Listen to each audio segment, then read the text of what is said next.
classroom experience and the overall motivation inside the classroom. So throughout this proposal, I'm going to go through a brief background on my topic and how it works. And I'm going to go over why I'm giving you this proposal, why is it important, along with how it's going to run and how I'm going to grade it, along with a couple examples that you can do within the classroom itself. So first of all, what is active learning? Active learning is a way of instruction that teaches students to get participation or just be involved in the overall learning process. It doesn't necessarily mean you physically have to be active. You don't have to run across the classroom 50 times or do push-ups. You just have to be involved. The traditional classroom today I kind of describe as a mother bird and a baby bird situation. So the mother bird is the instructor. The mother bird goes out into the world and then it gathers up the food for the baby and then it takes in all this food and gives it back. The instructor does the same thing with, they go out and they learn everything that they want you to know for this class.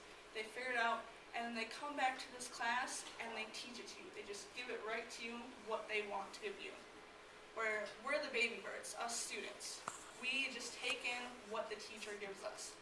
Most of us really, we just don't go out and study extra. We just stay on what the teacher gives us. And it's kind of a limited learning environment is what I found. So the overall goal is I want to increase student participation and motivation. I want people to want to come to class. I want people to want to participate. So in class itself, we're going to do, you've probably done this before, where you actually do the homework in class and you learn the material outside of class. I feel as most of us are sophomores, juniors, seniors, we know a lot about paper writing and speeches, and we've had classes on this before. So in class, we should emphasize more on fixing what we've learned and why we need to use it, rather than actually relearning information that we already know. In the classroom, you'll be able to work with your peers on your paper or on a grammar thing or anything small to help improve this learning process. I feel like this will work just because you'll have this opportunity to sit down with other people and work on it. Whereas outside of class, getting together with a group is really hard. A lot of people are busy, have different schedules, and you're just not as motivated as you are. Out of class, you'll be reading the text. You'll be learning everything that you need to know, and then you'll also be developing questions on the test. Discussions in class, sometimes there's one or two people who carry the discussion, and everybody else just sits around. So I feel that we should develop at least 2 questions per student that could be discussed during class. So if called upon, you have something to say, you have an opinion, and you are able to work with everybody else. Grading, I'm going to do, a lot of people are doing an experience point grading scale, and I think that's nice. You don't have to worry much about percentage, other than the work you do, you get graded on and get credit for that. Each level up is going to be a grade up, so you go from the F to the D, the C, the B, the A. And then I'm also giving attendance points. Everyone should want to go to class, but they don't. You should want to come here, you should want to learn, but there are still so many people who skip class just because they don't feel motivated to go. So what we're going to do is we're going to give 2 points for attendance. If you're tardy to class, if you have a logical excuse and explain it to the professor, then you won't lose the point, but you only get 1 point for that class day. And if you have unexcused absence, no reason for you to be gone, then you'll just lose all the points for that day. My first assignment that you could possibly do during this class is a quest log. So what it's going to be is an overall portfolio of the work that you've done in the class. For this, I'll be implementing my human plausible theory that I've talked about, where you are able to reason your way through an answer for why you did something. You can do this in our assignment by writing a 1-page review on something you did wrong. If you have a paper that you did horrible on, or you didn't understand the assignment, you can reason this.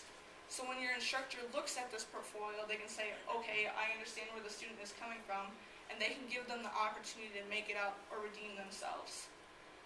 Like I said, I hope it will improve redemption for the student, and that you can increase your grade just because you were confused or something.